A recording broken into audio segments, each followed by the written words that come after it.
Hello बच्चों, मैं प्रशांत पाठक आप सबका फिर से स्वागत करता हूं रोशन सा स्टडी पॉइंट पर।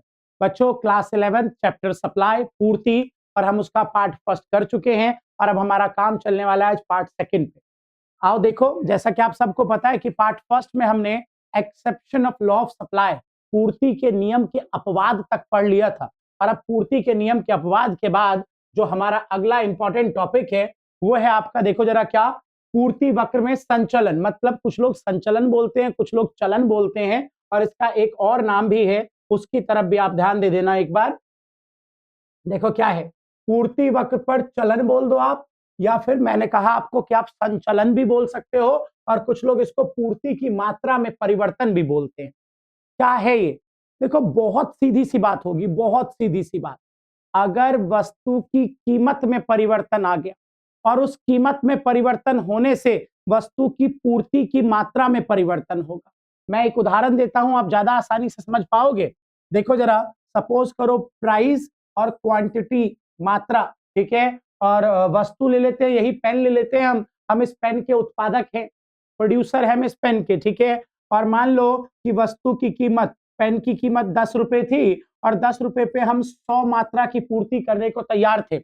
अब मान लो इसकी कीमत 20 रुपए हो गई और अब हम इसकी 500 मात्रा की पूर्ति करने को तैयार हैं। या मान लो कीमत 5 रुपए की हो गई और अब हम 50 मात्रा की पूर्ति करने को तैयार हैं। अब आप ये देखो, कीमत में परिवर्तन हो रहा है और इस वजह से जो मात्रा में परिवर्तन हो रहा है, इसी परिवर्तन को आप पूर्ति की मात्रा में परिवर्तन, या जब इसका आप ग्राफ बना दोगे तो पूर्ति वक्र पर इसको चलन या संचलन भी कहते हैं।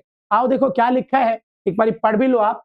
अन्य कारकों के स्थिर रहने पर, अन्य कारक मतलब पता है आपको, वस्तु की कीमत के अलावा जो और बातें हैं, अन्य कारकों के स्थिर रहने पर जब एक वस्तु की पूर्ति की मात्रा उसकी स्वयं की कीमत, ध्यान देना बच्चों, स्वयं की कीमत, वस्तु की खुद की कीमत में परिवर्तन के कारण बदलती है, तब इसे पूर्ति की मात्रा में परिवर्तन कहते हैं। और देखो क्या लिखा हुआ है कि इसी के ग्राफ को हम क्या कहते हैं, चलन, मतलब कि मूवमेंट, इंग्लिश में मूवमेंट कहते हैं, पूर्ति वक्र पर मूवमेंट, ठीक है। तो उम्मीद करता हूं सबको ये बात समझ में आ गई है। आओ इस बात को हम ग्राफिकली भी समझते हैं, क्योंकि चलन, मूवमेंट दो टाइप का हो सकता है, एक ऊपर की तरफ हो सकता है, एक नीचे की तरफ हो सकता है, ठीक है। तो एक एक करके दोनों को समझते हैं, ध्यान देना।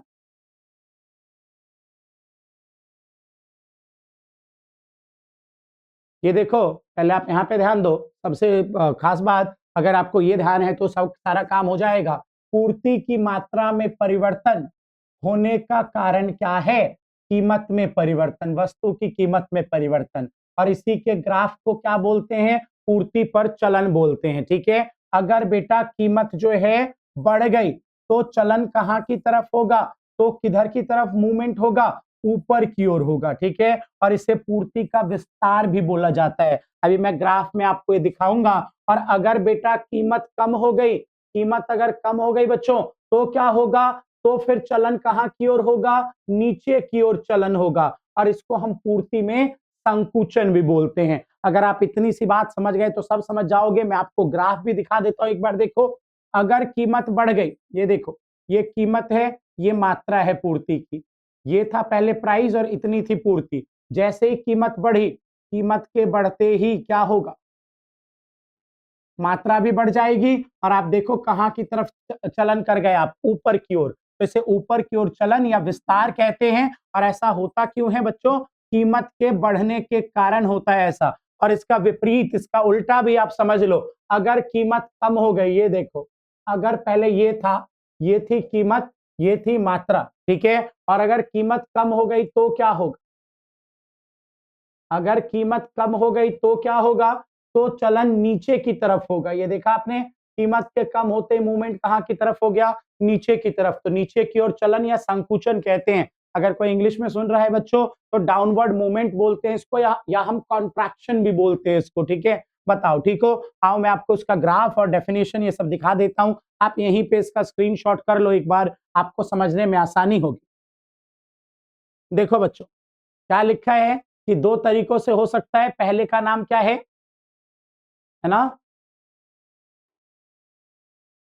ध्यान देना, क्या है? पहला है पूर्ति में विस्तार, मतलब कि ऊपर की ओर चलन। पूर्ति में विस्तार से अभिप्राय अन्य कारकों के स्थिर रहने पर वस्तु की अपनी कीमत में वृद्धि। अगर वस्तु की खुद की कीमत बढ़ जाए तो इस कारण पूर्ति की मात्रा में होने वाली वृद्धि से है। ठीक है, इस कारण जब पूर्ति की मात्रा बढ़ जाएगी, इसे पूर्ति वक्र पर ऊपर की ओर चलन भी कहते हैं। ऊपर की ओर मूवमेंट हो जाएगा, इसे पूर्ति की मात्रा में वृद्धि के नाम से भी जानते हैं। विस्तार भी बोलते हैं, एक्सपेंशन, उसके अलावा ऊपर की ओर चलन भी बोलते हैं और पूर्ति की मात्रा में वृद्धि भी बोलते हैं। आप इस तालिका पे ध्यान दो, ये देखो कीमत बढ़ी तो पूर्ति की मात्रा में वृद्धि हो गई। आप डायग्राम पे ध्यान दो, जैसे ही कीमत बढ़ा तो मात्रा बढ़ गई और हम मूवमेंट कर गए कहां की तरफ, ऊपर की तरफ। ले लो स्क्रीनशॉट, पेपर के लिए बहुत इंपॉर्टेंट क्वेश्चन है ये। ठीक है, चले आगे, इससे कर लो स्क्रीनशॉट, आगे बढ़ो। देखो दूसरा क्या हो सकता है बच्चों, एक तो मैंने आपको विस्तार बता दिया, दूसरा देखो संकुचन। क्या लिखा है भाई कि संकुचन किसे कहते हैं? पूर्ति में संकुचन क्या होता है? पूर्ति में संकुचन से अभिप्राय अन्य कारक स्थिर रहने पर वस्तु की कीमत में कमी के कारण, मैंने पहले कह दिया था आपको कि कीमत अगर कम होगी, वस्तु की कीमत में कमी के कारण पूर्ति की मात्रा में होने वाली कमी से है। और इसे पूर्ति वक्र पर नीचे की ओर चलन या पूर्ति की मात्रा में कमी भी जानते हैं, कमी भी कह के हम बुलाते हैं। और अगर इसके हम ग्राफ और टेबल की बात करें तो आप देखो, ये रहा इसका टेबल।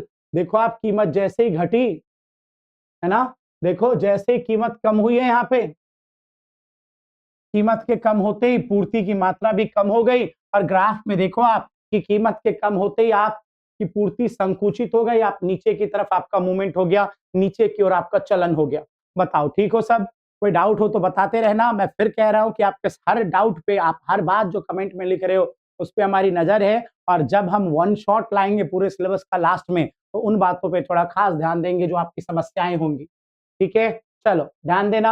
अब अगला टॉपिक है, जैसे कि वो पूर्ति में चलन था, तो वैसे अब अगली चीज है, देखो क्या है, पूर्ति में खिसकाव।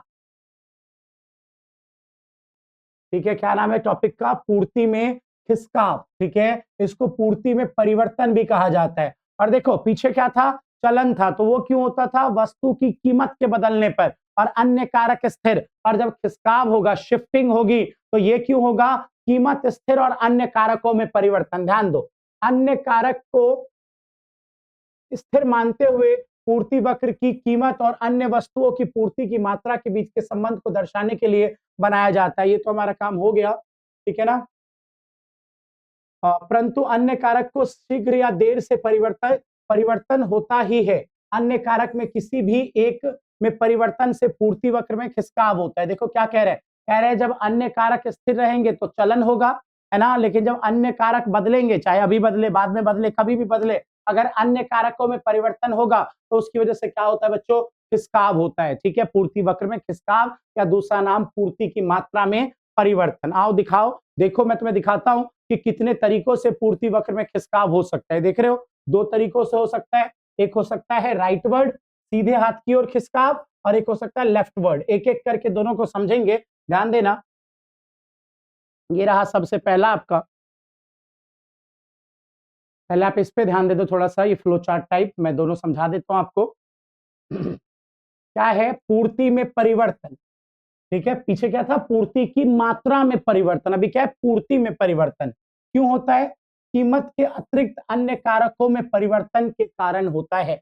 इस बार कीमत में कोई परिवर्तन नहीं होगा, और इसके ग्राफ को क्या बोलते हैं? पूर्ति वक्र में खिसकाव बोलते हैं। कितने तरीकों से खिसकाव हो सकता है? दाईं तरफ हो सकता है और बाईं तरफ हो सकता है, राइटवर्ड और लेफ्टवर्ड। जब दाईं ओर होगा तो हम उसे पूर्ति में वृद्धि, इंक्रीज इन सप्लाई बोलेंगे, और जब बाईं ओर होगा तो हम उसे पूर्ति में कमी बोलेंगे। देखो मैं तुम्हें समझाता हूं, ये देखो, y एक्सेस x0, कीमत ये थी p, और p पे मात्रा था q, और ये था आपका पूर्ति वक्र ss। क्या हुआ? कीमत स्थिर रह गई, कीमत में कोई परिवर्तन नहीं हुआ, और अन्य कारकों में किसी बात में परिवर्तन हुआ। इसकी वजह से पूर्ति वक्र ss से कहां चला गया? S1 पे चला गया, मतलब कि सीधे हाथ की ओर खिसक गया। कीमत स्थिर है, कुछ अन्य कारकों में हुआ होगा, और इसलिए जो है पूर्ति वक्र सीधे हाथ की ओर खिसक गया। तो इसे आप क्या बोलोगे? दाईं ओर खिसकाव, या सीधे हाथ की ओर खिसकाव, या पूर्ति में वृद्धि के नाम से बुलाओगे। सेम इसी तरीके से इधर देखो, अगर उसी कीमत पे पूर्ति कम हो जाए, कीमत P, मात्रा Q, और ये रहा आपका पूर्ति वक्र, और अब क्या हुआ? उसी कीमत पर पूर्ति की मात्रा कम हो गई, तो हम क्या बोलेंगे इस बार? दाईं ओर खिसकाव, लेफ्टवर्ड शिफ्टिंग, या पूर्ति में कमी के नाम से हम इसे बुलाएंगे। आओ से इसका स्क्रीनशॉट कर लो और फिर मैं आपको दिखाता हूं इसके बारे में थोड़ा और डिटेल में, वो ग्राफ जो बुक में बना हुआ है आपके, कि बाकी मैंने बना के आपको दिखाई दिया है। कर लो स्क्रीनशॉट इसका एक बार।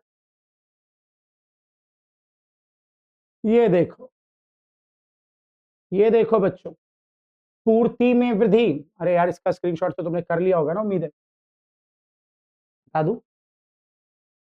देखो, पूर्ति में वृद्धि, इंक्रीज इन सप्लाई, इसी को हम राइटवर्ड शिफ्टिंग भी बोलते हैं। पूर्ति में वृद्धि से अभिप्राय वस्तु की स्वयं की कीमत के अतिरिक्त अन्य किसी कारक कारक वस्तु की पूर्ति में वृद्धि से होने से है। मतलब कीमत के अतिरिक्त किसी और कारण में परिवर्तन आया और इसलिए जो है पूर्ति बढ़ गई है। ठीक है, और देखो ये रहा आपका, कीमत स्थिर है, पूर्ति उसी कीमत पर बढ़ गई। क्या होगा इस स्थिति में, इस सिचुएशन में क्या होगा बच्चों?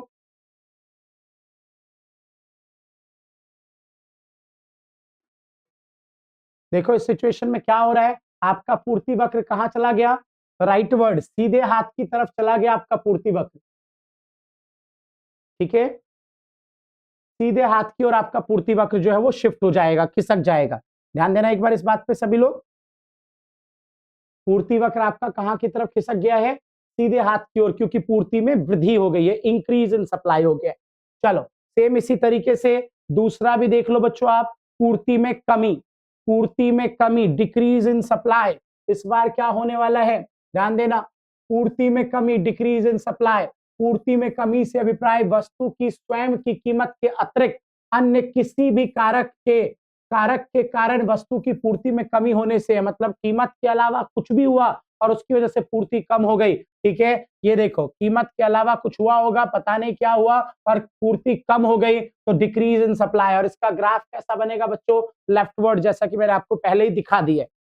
ठीक है, उसके बाद बेटा ये देखो, ये कुछ डिफरेंस हम लाए हैं आपके लिए। मैं तो आपको कहूंगा एक एक करके आप स्क्रीनशॉट कर लो, क्योंकि पेपर में कई बार 4 से 6 नंबर का ये डिफरेंस पूछा जा चुका है। देखो क्या है, जरा सबसे पहले क्या है, देखो, पूर्ति वक्र पर चलन और पूर्ति वक्र में खिसकाव में अंतर बताइए। सबको पता है चलन कब होता है, जब खुद की कीमत बदलती है, और खिसकाव क्यों होता है? कीमत के अलावा स्वयं की कीमत के अतिरिक्त अन्य कारकों के कारण होता है। ठीक है, फिर पूर्ति वक्र पे प्रभाव क्या पड़ता है? उसी पूर्ति वक्र पर सेम सप्लाई कर्व पे या तो ऊपर या तो नीचे की तरफ मूवमेंट होता है। और इसमें क्या होता है, पूर्ति वक्र जो है सीधे हाथ की तरफ या उल्टे हाथ की तरफ खिसकता है, जैसा कि आपने पीछे पढ़ा था। फिर कारण, इसके पीछे कारण है खुद की कीमत, है ना, खुद की कीमत में वृद्धि या कमी के कारण होता है ये अन्य कारकों में परिवर्तन के कारण होता है। तो इंपॉर्टेंट है, ऐसे 3-4 डिफरेंस लाया हूं मैं आपके लिए, स्क्रीनशॉट कर लो इसका।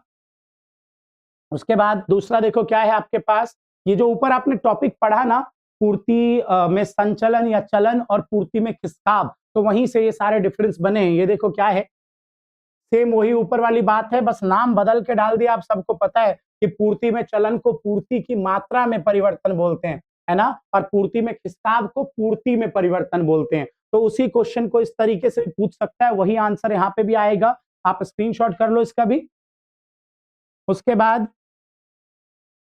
उसके बाद आपका पूर्ति की मात्रा में, ये पॉइंट हो गया, वो पीछे ही हो गया आपका। ये देखो, पूर्ति में विस्तार और पूर्ति में वृद्धि, इंपॉर्टेंट है, बहुत इंपॉर्टेंट है। पूर्ति में विस्तार, एक्सपेंशन इन सप्लाई, और पूर्ति में वृद्धि। ठीक है, देखो बेटा, ये मूवमेंट का पार्ट है, मूवमेंट का, चलन का, और ये किसका पार्ट है बेटा? शिफ्टिंग का पार्ट है। ठीक है ना, आप सबको पता है विस्तार कब होगा? जब खुद की कीमत में वृद्धि होगी, जो वस्तु की कीमत है वो बढ़ गई तो विस्तार होगा। और अगर अतिरिक्त वस्तु की स्वयं की कीमत के अतिरिक्त किसी अन्य कारक के कारण जब वस्तु की पूर्ति में वृद्धि होगी, तब पूर्ति में वृद्धि कहते हैं। देख लो, साफ कर लो, कीमत बढ़ी तो पूर्ति में विस्तार हुआ, और अन्य कारकों में परिवर्तन आया तो पूर्ति में वृद्धि हुई। टेबल बना के दिखाया हमने कि कीमत बढ़ी तो विस्तार, कीमत सेम है तो वृद्धि। ठीक है, फिर इसमें ग्राफ कैसा बनेगा? तो आपको पता है उसी पूर्ति वक्र पे ऊपर की ओर चलन हो जाएगा। इसमें ग्राफ कैसा बनेगा? तो ग्राफ दाईं ओर, मतलब राइटवर्ड, सीधे हाथ की तरफ चला जाएगा। ठीक है, कारण वस्तु की खुद की कीमत में वृद्धि, और इसमें क्या है, इन्होंने एग्जांपल के तौर पे बोला, जैसे आगत की कीमत कम हो गई, सरकार ने कर में कमी कर दी, तकनीक में सुधार कर दिया, तो इन कारणों से ये होता है। तो कर लो बच्चों स्क्रीनशॉट, बहुत इंपॉर्टेंट है आपके लिए। ठीक है, कर लिया, चलें आगे। आगे बढ़ो, देखो और क्या है, पूर्ति में संकुचन और पूर्ति में वृद्धि। ध्यान देना, पूर्ति में संकुचन और पूर्ति में वृद्धि क्या है? संकुचन, दोबारा मूवमेंट का पार्ट है, इंग्लिश कॉन्ट्रैक्शन बोलते हैं। और पूर्ति में कमी, कमी क्या है? शिफ्टिंग का पार्ट है। ठीक है, देखो क्या लिखा है, ये क्यों होता है? जब कीमत में कमी के कारण, मतलब वस्तु की कीमत में कमी हो जाए। ये क्यों होता है? कीमत तो स्थिर है, अतिरिक्त किसी के अतिरिक्त, कीमत के अतिरिक्त किसी अन्य कारक के कारण वस्तु की पूर्ति में कमी होती है। ये कीमत में कमी के कारण होता है और ये किसी अन्य कारण की वजह से होता है। ये देखो, कीमत में कमी हो गई तो पूर्ति में संकुचन दर्शा रहा है ये, और सेम कीमत पे घट गई, कमी हो गई पूर्ति में, कीमत वही है, उसी कीमत पे पूर्ति कम हो गया, तो इसे पूर्ति में कमी कहते हैं। देखो इधर वक्र पर संचलन कैसे होगा? ये रहा पूर्ति वक्र, नीचे की ओर आप मूवमेंट कर जाओगे, है ना? उसी पूर्ति वक्र पर नीचे की ओर, ये रहा ना, नीचे की ओर आपको चलन करना पड़ेगा। इसमें क्या है, उसी पूर्ति वक्र पे आप कहां की तरफ चले जाओगे? नहीं सॉरी, उसी पूर्ति वक्र पे नहीं, अलग पूर्ति वक्र, आप लेफ्टवर्ड, उल्टे हाथ की तरफ चले जाओगे। और ये देखो, वस्तु की खुद की कीमत में कमी के कारण, और ये क्यों हो रहा है? जैसे मान लो आगत, कच्चा माल महंगा हो गया, सरकार ने कर बढ़ा दिया, तकनीक घटिया हो गई, तो इन कारणों की वजह से। तो बहुत इंपॉर्टेंट ये डिफरेंस, इन सब में से कोई एक एग्जाम में आ सकता है, बहुत बड़े लेवल पे इसके चांस होते हैं। चलिए अब अब आपके लिए कुछ छोटी छोटी चीजें हैं, देखो जरा।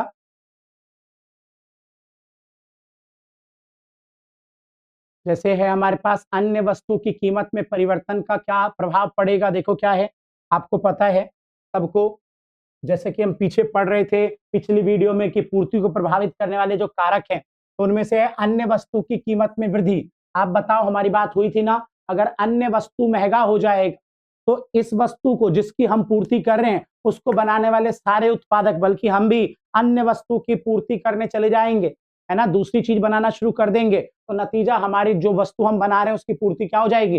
कम हो जाएगी। एग्जाम्पल के लिए देखो, सपोज करो ये पूर्ति वक्र फॉर एग्जाम्पल टी का है, चाय का है, ये चाय का पूर्ति वक्र है, और बाजार में अगर कॉफी महंगी हो जाए तो सारे चाय के उत्पादक क्या करेंगे? कॉफी बेचना शुरू कर देंगे, और नतीजा जो चाय है उसकी पूर्ति घट जाएगी, और चाय का पूर्ति वक्र कहां चला जाएगा? उल्टे हाथ की तरफ, मतलब कि लेफ्ट वर्ड, उल्टे हाथ की तरफ खिसक जाएगा। इसका बिल्कुल विपरीत, स्क्रीनशॉट कर लो बच्चों, इसका बिल्कुल विपरीत, अन्य वस्तुओं की कीमत में कमी। मान लो आप चाय के उत्पादक हो, ये चाय का ग्राफ है, और क्या हुआ बाजार में? बाजार में क्या हुआ? कॉफी की कीमत घट गई, तो कॉफी बेचने वाले सारे उत्पादक क्या बेचने आ जाएंगे? चाय बेचने आ जाएंगे, और बाजार में चाय की पूर्ति क्या हो जाएगी? बढ़ जाएगी, चाय का पूर्ति वक्र राइटवर्ड सीधे हाथ की ओर खिसक जाएगा। स्क्रीनशॉट कर लें आप इसका भी।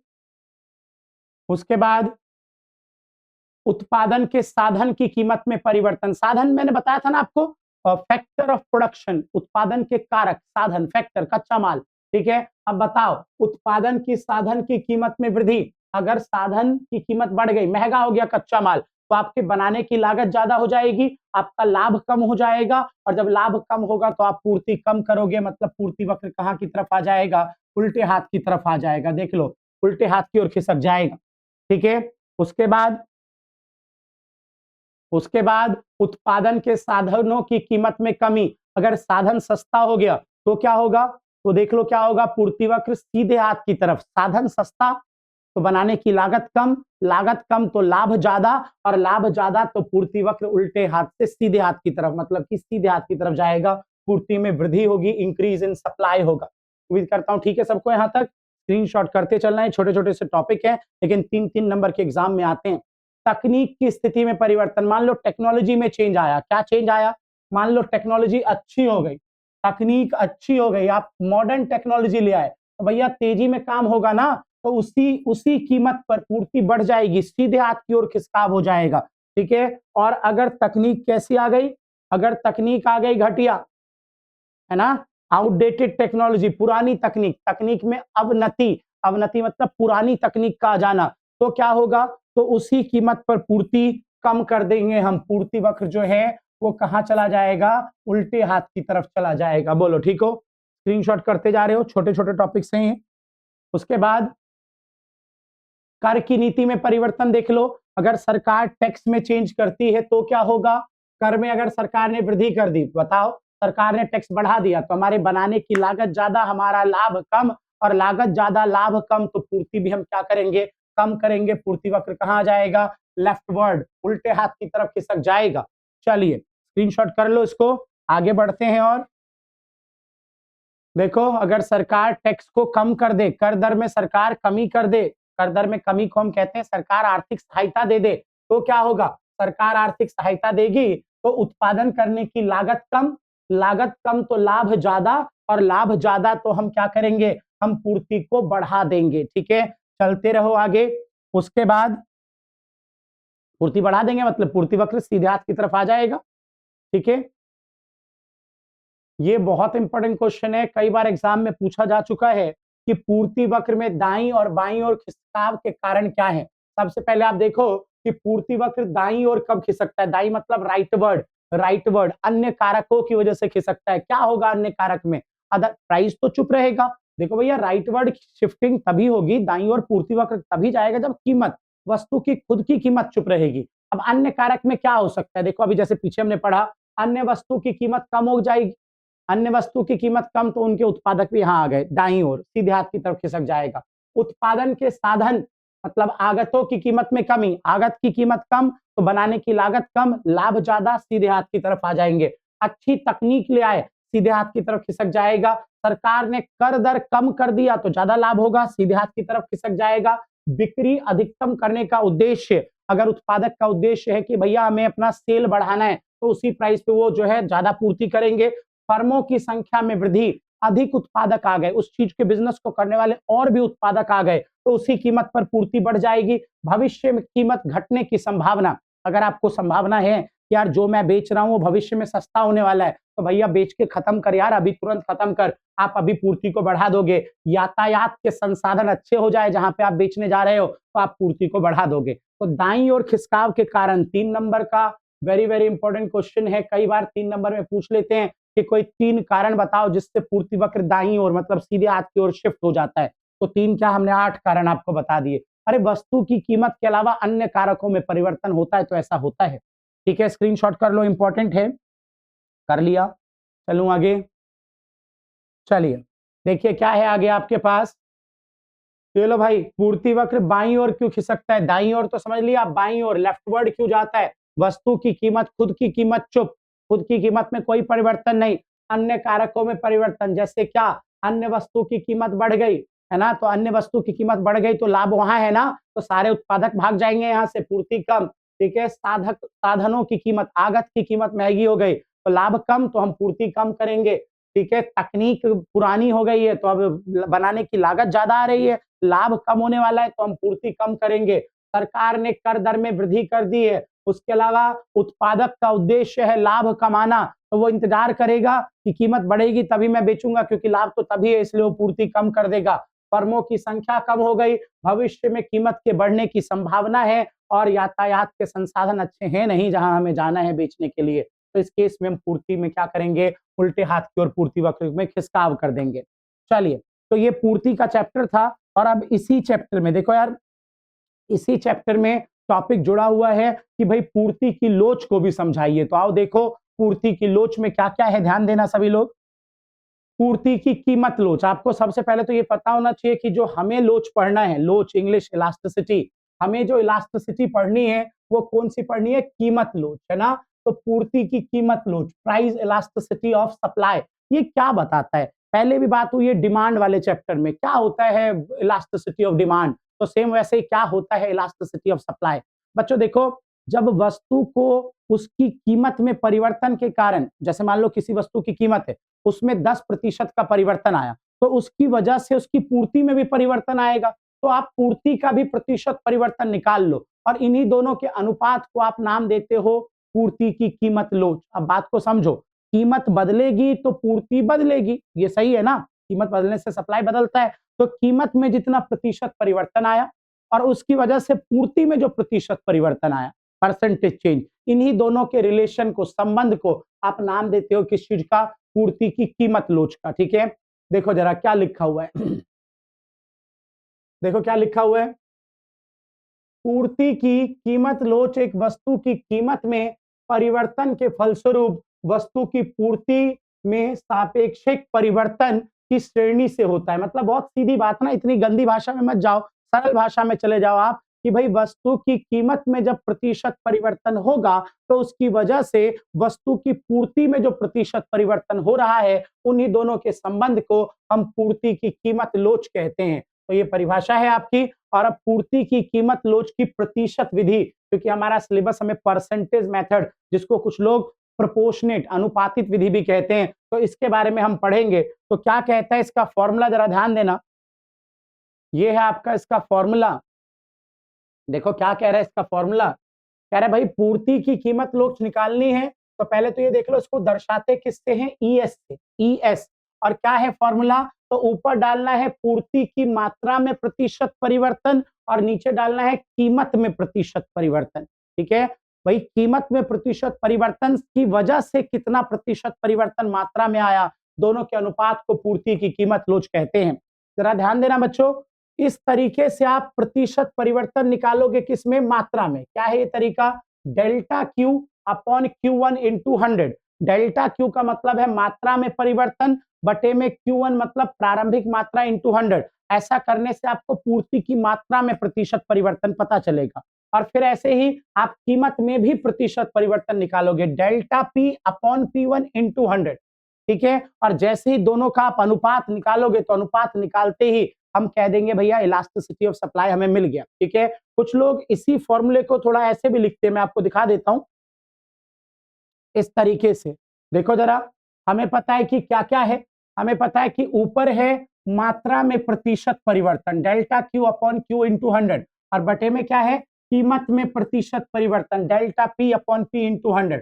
तो 100 से 100 काट दिया तो बच क्या गया, delta Q upon Q into delta Q upon Q, और बटे में क्या बच गया, डेल्टा पी अपॉन पी। अब इसका मल्टीप्लाई इधर और इसका यहाँ पे है ना, तो क्या हो जाएगा आपके पास, डेल्टा क्यू मल्टीप्लाई पी और अपॉन में आ जाओ डेल्टा पी मल्टीप्लाई क्यू। तो बस ये मल्टीप्लाई ये करने से भी आपको पूर्ति की कीमत लोच मिल जाती है। मतलब आप फॉर्मूले को delta Q upon Q1 into 100 बटे में delta P upon P1 into 100 ऐसे लिख लीजिए, या फिर आप इस तरीके से शॉर्ट में लिख लीजिए, दोनों ही सही है। ऐसे लिखने का एक फायदा होता है, हमें डेफिनेशन परिभाषा भी याद रहती है कि पूर्ति की लोच क्या है। पूर्ति की लोच बता रहा है कि जब कीमत में प्रतिशत परिवर्तन आया तो उसकी वजह से मात्रा में, पूर्ति की मात्रा में कितना प्रतिशत परिवर्तन आया।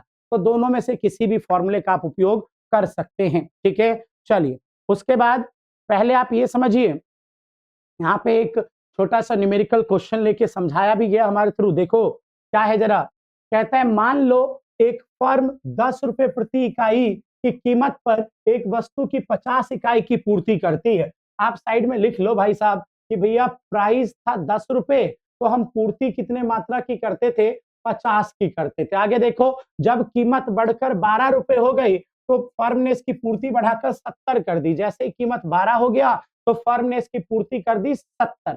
अब आप देख लो कीमत में कितना परिवर्तन है, डेल्टा पी कितना है, 2 है। और ऐसे देखो मात्रा में कितना परिवर्तन है, मात्रा में परिवर्तन है डेल्टा क्यू है आपके पास 20।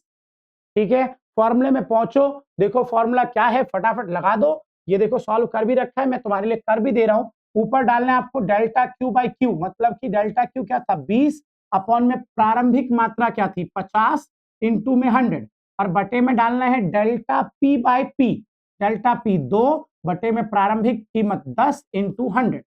ये कट गया, 0 से 0 कट गया, 2 से आप इसे काटोगे तो 1 के बटे में 5 हो जाएगा। अब देखो क्या है आपके पास, 2 बटे में 5 और 1 बटे में 5।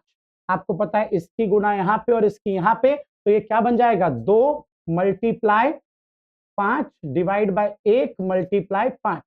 5 से 5 कैंसिल हो जाएगा आपके पास, 2 बटे 1, तो मतलब आंसर 2। इलास्टिसिटी ऑफ सप्लाई, पूर्ति की लोच इस क्वेश्चन में कितनी आ रही है, 2 आ रही है। हमारा आंसर आ गया, ये आपका क्वेश्चन है। देख लो, स्क्रीनशॉट कर लो एक बार। क्या करना है पता चल गया ना, कीमत में जो प्रतिशत परिवर्तन आ रहा है उसे नीचे डालो और मात्रा में जो प्रतिशत परिवर्तन आ रहा है उसे ऊपर डालो। और कैसे निकालेंगे प्रतिशत परिवर्तन? जैसे मान लो मात्रा का निकालना है तो delta Q upon Q into 100, और डेल्टा क्यू मैं किसे कह रहा हूं?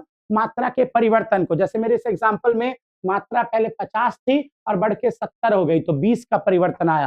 कीमत पहले 10 थी, बढ़ के 12 हो गई तो डेल्टा पी 2 है आपके पास। ठीक है, कर लो स्क्रीनशॉट।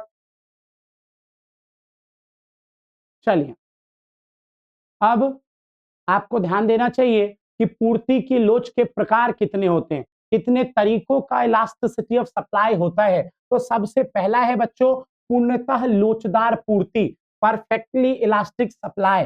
सबसे पहली बात जान लो कि ये एक काल्पनिक स्थिति है। मतलब अगर कभी तुमसे कोई पूछेगा कि इलास्टिसिटी ऑफ सप्लाई में कितनी काल्पनिक स्थिति है, तो दो है। पहला है पूर्णतः लोचदार और दूसरा पूर्णतः बेलोचदार, परफेक्टली इलास्टिक और परफेक्टली इनइलास्टिक। बच्चों ध्यान देना, ये होता क्या है? देखो, अगर सेम कीमत पर कीमत वही है, मात्रा बार बार बदल रही है, तो ऐसी इलास्टिसिटी को, ऐसे लोच को हम कहते हैं पूर्णतः लोचदार। कीमत स्थिर है, मात्रा बार बार बदल रही है। देखो क्या है, जब एक विशेष कीमत पर अनंत पूर्ति होती है और कीमत में हल्की सी भी कमी होने से पूर्ति शून्य हो जाएगी, तब ऐसी वस्तु की पूर्ति को पूर्णतः लोचदार कहते हैं। और बेटा इसे दर्शाते किससे हैं? इसको दर्शाते हैं ई एस बराबर इन्फिनाइट, अपरिभाषित, इससे हम इसे दर्शाते हैं। और इसका जो वक्र बनता है, इसका जो ग्राफ बनता है, वो एक्स अक्ष के समांतर बनता है। देखो बेटा, कीमत स्थिर है 30 रुपए, उसी 30 रुपए पे पहले पूर्ति थी मान लो 200 मात्रा की, उसी 30 पे पूर्ति घट के कितनी हो गई? 100 हो गई, उसी 30 पे पूर्ति 300 हो गई। मतलब सेम कीमत पे बार बार पूर्ति में परिवर्तन हो रहा है, तो इसको कहते हैं पूर्ति कैसी? तो पूर्णतः लोचदार पूर्ति। ठीक है, और ये काल्पनिक स्थिति है। बोलो, किसी को दिक्कत है इस बात को लेके? ठीक है सबको ये पॉइंट? देखो, कीमत में कोई प्रतिशत परिवर्तन नहीं, मात्रा में लगातार प्रतिशत परिवर्तन आ रहा है, तो मात्रा के परिवर्तन को ऊपर रखोगे। कीमत में 0% का परिवर्तन, 0 से भाग करते ही अपरिभाषित आपको आपका आंसर मिलेगा। Diagram parallel to X axis होता है, दर्शाते इन्फिनाइट से हैं। ठीक है, कर लो स्क्रीनशॉट पहला टाइप। चलो, चलिए दूसरे टाइप की तरफ ध्यान दो बच्चों। दूसरा है पूर्णतः बेलोचदार। पहला क्या था? पूर्णतः लोचदार, परफेक्टली इलास्टिक। दूसरा क्या है? पूर्णतः बेलोचदार। ध्यान दो, इस बार क्या है? इस बार ये है कि कीमत तो भरपूर कोशिश कर रहा है, कीमत लगातार बदल रहा है और मात्रा में कोई परिवर्तन नहीं हो पा रहा। मतलब कीमत की कोशिश के बाद भी मात्रा ढीठ बन के बैठा है कि मैं नहीं बदलूंगा, तो पूर्णतः बेलोचदार। और इसको दर्शाते किससे हैं बेटा? तो इसको ईएस बराबर 0 से दर्शाते हैं। जरा पढ़ो एक बार। जब पूर्ति में कीमत में परिवर्तन के साथ कोई परिवर्तन नहीं होता, तब ऐसी वस्तु की पूर्ति को पूर्णतः बेलोचदार कहते हैं। ईएस बराबर 0 से दर्शाते हैं। तालिका में देखो, कीमत कोशिश कर रहा है लेकिन पूर्ति में कोई परिवर्तन नहीं आ रहा। डायग्राम बनाने जाओगे तो एक्स अक्ष के समांतर डायग्राम बन जाएगा। ये देखो, इस कीमत पर पहले पूर्ति इतनी थी मात्रा, और अब कीमत कम हो गई तो भी पूर्ति में कोई परिवर्तन नहीं, कीमत बढ़ गई तो भी पूर्ति में कोई परिवर्तन नहीं हो रहा है। तो डायग्राम कैसा बनेगा? Parallel to X axis, X अक्ष के समान, sorry parallel to Y axis, Y अक्ष के समांतर। ये वाई अक्ष है ना, वो पिछले वाला एक्स अक्ष के समांतर था और ये किसके समांतर है? तो वाई अक्ष के समांतर है। ठीक है सबको? और बेटा याद रखो, ये भी एक कैसी स्थिति है? ये भी एक काल्पनिक स्थिति है। काल्पनिक मतलब इमेजिनरी सिचुएशन है, वास्तविकता से इसका भी कोई लेना देना नहीं है। चलिए आगे बढ़ते हैं। आगे क्या है ध्यान देना, 5 टाइप है, 2 आपने पढ़ लिए। अगला है अधिक लोचदार पूर्ति, इसको हाईली इलास्टिक सप्लाई भी बोलते हैं। अधिक लोचदार, हाईली इलास्टिक सप्लाई। बच्चा इसको दर्शाते हैं ईएस ग्रेटर देन 1 से, और बड़ा सिंपल है इसको समझना। देखो, कीमत में जो प्रतिशत परिवर्तन हुआ, अगर मात्रा में उससे ज्यादा प्रतिशत परिवर्तन हो रहा है, तो हमारा आंसर 1 से बड़ा आएगा, और इसलिए हम उसको बोलेंगे हाईली इलास्टिक। मैं दिखाता हूं तुम्हें। देखो, कीमत में कितना प्रतिशत परिवर्तन है?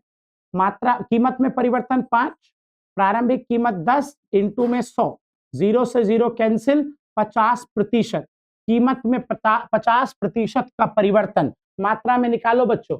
मात्रा में परिवर्तन 100, प्रारंभिक मात्रा 100 इंटू 100 कट गया 100%। देख रहे हो आप, कीमत में 50% की वृद्धि होने से मात्रा 100% से बढ़ गई। आप इसको फॉर्मूले में रखो, मात्रा में प्रतिशत परिवर्तन ऊपर और कीमत में प्रतिशत परिवर्तन नीचे। काटो, देखो क्या आया, ES बराबर 2, 1 से बड़ा आया ना, तो इस तरीके की इलास्टिसिटी को हम क्या कहते हैं, अधिक लोचदार पूर्ति। ठीक है, क्या लिखा है, जब पूर्ति की मात्रा में प्रतिशत परिवर्तन कीमत में प्रतिशत परिवर्तन से अधिक हो, तब एक वस्तु की पूर्ति अधिक लोचदार होती है। और बच्चों, इसका जो ग्राफ बनेगा, ध्यान देना, इसका जो ग्राफ जाएगा वो y अक्ष को काटता हुआ, ये y अक्ष है ना, यहां से होता हुआ इसका ग्राफ जाएगा, और ये है ES greater than y, greater than 1। और क्यों y एक्स से, क्यों y एक्सिस से क्यों निकल रहा है, क्योंकि मात्रा में ज्यादा परिवर्तन है, तो इसलिए हमने ये देखो मात्रा को हमने ज्यादा जगह दे रखी है ना, y एक्सिस से निकलेगा, कीमत वाले एक्सिस से निकलेगा, तो मात्रा में परिवर्तन ज्यादा दिखेगा। और देखो कीमत में हमने कम परिवर्तन को जगह दे रखी है, तो इसलिए ग्राफ कहां से निकल के जाता है, y अक्ष से निकल के जाता है। स्क्रीनशॉट कर लो, ये था अधिक लोचदार पूर्ति। ठीक है, कर लीजिए स्क्रीनशॉट। चलूं आगे, आगे बढ़िए। देखिए चौथा टाइप क्या है, कम लोचदार पूर्ति। समझदार हो, और समझदार को इशारा काफी होता है। उम्मीद है तुम समझ चुके हो कि मैं क्या बोलने वाला हूं। इस बार मैं कहने वाला हूं कि कीमत में जो परिवर्तन है वो ज्यादा होगा और मात्रा में जो परिवर्तन है वो कम होगा। मैं आपको दिखा देता हूं, देखो कीमत में 5 परिवर्तन 5 आया, बटे में प्रारंभिक कीमत 10 इंटू में 100, तो 50% का कीमत में परिवर्तन है। और मात्रा की तरफ देखो, मात्रा देखो 20 का परिवर्तन है मात्रा में, बटे में प्रारंभिक मात्रा 100 इंटू में 100, कैंसिल 20%। ठीक है, देखो 50% जब कीमत गिरी तो मात्रा 20% से बस बढ़ पाई। तो अब अगर आप इसको फॉर्मूले में डालते हो तो 20% डिवाइड बाय 50%, तो क्या आएगा, 2 डिवाइड बाय 5 क्या हो जाएगा रोशन बाबू, 0.2 डिवाइड बाय 5 0.4 ना, 0.4 हो जाएगा। ठीक है, तो हमारा यार वो थोड़ा हम, नहीं मैं तो कॉमर्स का हूँ, तो मेरी मेरी कैलकुलेशन ठीक ठाक है, रोशन बाबू की कैलकुलेशन थोड़ी सी कमजोर है।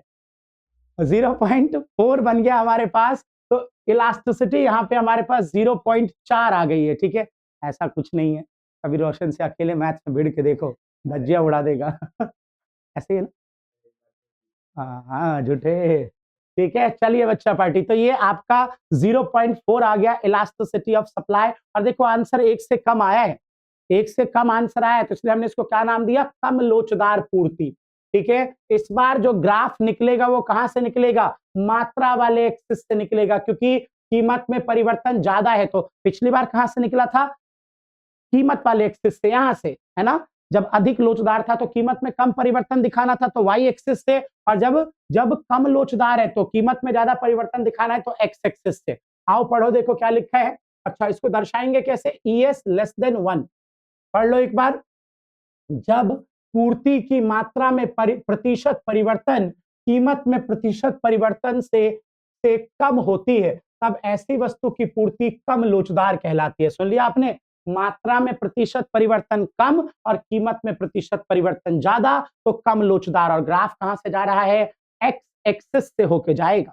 ठीक है, करो स्क्रीनशॉट। और आखिरी टाइप पे चलते हैं, आखिरी टाइप पे चलते हैं। देखो इकाई लोचदार पूर्ति, मतलब इलास्टिसिटी इक्वल टू 1। इस बार क्या होने वाला है, इस बार दोनों में चेंज बराबर होने वाला है। देखो 5 का चेंज अपॉन में 10 इंटू 100, तो 50%। और इधर भी देखो 50 का चेंज अपॉन में 100 इंटू में 100, तो कितने का, 50% का चेंज। ठीक है, तो जब आप 50% अपॉन में 50% डालोगे तो आंसर कट के क्या आ जाएगा, 1।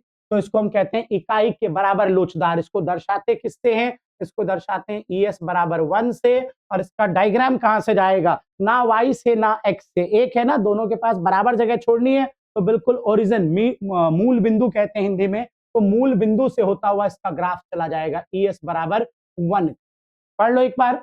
जब पूर्ति की मात्रा में प्रतिशत परिवर्तन कीमत में प्रतिशत परिवर्तन के बराबर होती है, तब ऐसी चीज को हम क्या कहते हैं, इकाई के बराबर लोच है। यहाँ पे कर लीजिए स्क्रीनशॉट।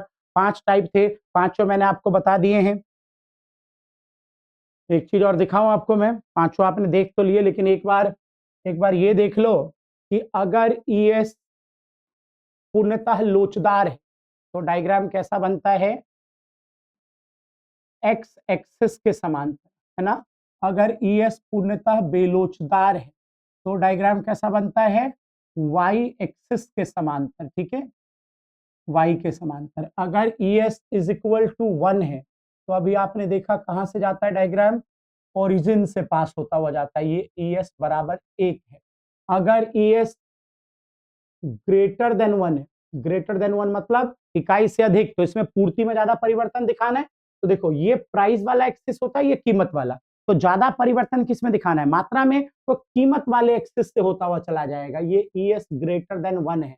और अगर ES लेस देन 1 दिखाना है तो भैया आप कीमत में ज्यादा परिवर्तन दिखाना पड़ेगा, ठीक है। तो मात्रा वाले पॉइंट से होता हुआ जाएगा, मात्रा वाले एक्सिस से, एक्स एक्सिस से होता हुआ ग्राफ जाएगा, ताकि आप कीमत में ज्यादा जगह छोड़ पाओ। तो ये स्क्रीनशॉट कर लो, ये पांचों मैंने आपको एक साथ दिखा दिए, ठीक है।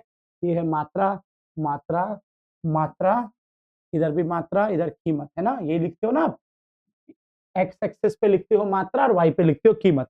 कर लो स्क्रीनशॉट इसका। चलें आगे। चलिए, कुछ छोटी छोटी बातें और हैं आपके पास, जैसे ये बहुत इंपॉर्टेंट पॉइंट है आपके लिए। अच्छा, एक इस बात पे भी ध्यान देना, बहुत इंपॉर्टेंट 1 मार्कर क्वेश्चन। सभी पूर्ति वक्र जो कि मूल बिंदु से होकर गुजरते हैं, ठीक है, इकाई लोचदार होते हैं। देख लो, जब पूर्ति वक्र मूल बिंदु से होकर निकलेगा तो इकाई के बराबर लोचदार होगा। कई बच्चों को लगता है यह है पूर्ति वक्र, सिर्फ 45 डिग्री का एंगल बना के जाएगा तभी इकाई के बराबर लोचदार होगा। ऐसा बिल्कुल जरूरी नहीं है। ओरिजिन से पास होके जा रहा है, चाहे ऐसे जा रहा हो, चाहे ऐसे जा रहा हो, चाहे 45 कितने भी डिग्री का एंगल बनाए, हमें मतलब नहीं है। अगर वो मूल बिंदु से निकला तो इकाई के बराबर लोच होगा। तो आप इस बात को ध्यान रखें, 1 मार्कर क्वेश्चन में पूछा जा सकता है। कर लो स्क्रीनशॉट इसको भी, ठीक है। अगला, और ये भी 1 मार्कर के लिए फेमस है, देखो ध्यान दो जरा, क्या है, चपटा वक्र SS, है ना। चपटा वक्र SS, चपटा वक्र S1 की अपेक्षा अधिक लोचदार होगा। ये देखो, ये SS, ये देख रहे हो, ये अधिक चपटा है और इसलिए इसका लोच अधिक होगा। ध्यान रखना, पूर्ति वक्र में जो वक्र ज्यादा चपटा होता है उसकी इलास्टिसिटी उतनी ही ज्यादा होती है। अगर मैं एक और वक्र बना दूं जो इस SS से भी ज्यादा चपटा होगा, ये, तो इसकी इलास्टिसिटी और ज्यादा होगी। तो ये ध्यान रखना है, जो वक्र जितना अधिक चपटा होता है, पूर्ति वक्र में चपटा, फ्लैटर बोलते हैं इंग्लिश में, ठीक है, तो उसकी फ्लैटर मतलब जितना वो एक्स एक्सिस के पास आने की कोशिश कर रहा है, ठीक है, तो उसकी इलास्टिसिटी क्या होगी, उतनी ही ज्यादा होगी। ये 1 मार्कर में इंपॉर्टेंट है, याद रखना। More flatter curve represent higher elasticity, जितना वक्र, पूर्ति वक्र अधिक चपटा होता है उसकी लोच उतनी ही अधिक होती है। इसका भी स्क्रीनशॉट कर लो 1 मार्कर के लिए। हटा दूं रोशन बाबू। चलिए, एक बच्चे ने कमेंट में बोला कि आप रोशन बाबू क्यों बोलते हो। बच्चे प्यार से बोलता हूँ, छोटा भाई है मेरा तो बोल देते हैं।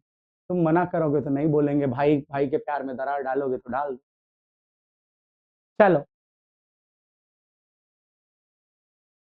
बच्चों यहाँ पे आपके लिए ना क्वेश्चन है एक, ये क्वेश्चन है और इंपॉर्टेंट है, देख लो आप एक बार। क्या है, जब एक वस्तु की कीमत 8 रुपए प्रति इकाई से गिरकर 6 रुपए हो जाती है, ध्यान देना, कीमत पहले 8 रुपए थी, अब गिर के 6 हो गई, तो इसकी पूर्ति 125 इकाई से 25 इकाई घट जाती है। देखो कैसे मजाक वाले तरीके में बोल रहे हैं, कह रहा है पूर्ति 125 से घट जाती है 25 इकाई से, मतलब कि घट के 100 हो जाती है, ठीक है। 125 इकाई से 25 इकाई घट जाती है, 125 थी और अब 25 इकाई कम हो गई, तो नई पूर्ति की मात्रा 100 हो गई, ठीक है। तो प्रतिशत विधि द्वारा पूर्ति की लोच ज्ञात कीजिए। कितना सिंपल क्वेश्चन है, बताइए कीमत में कितना चेंज आया, 2, तो डेल्टा पी हमने डाल दिया 2, ठीक है। प्रारंभिक कीमत क्या थी, 8, हमने प्रारंभिक कीमत डाल दी 8, इंटू में 100, तो कीमत में प्रतिशत परिवर्तन 25%।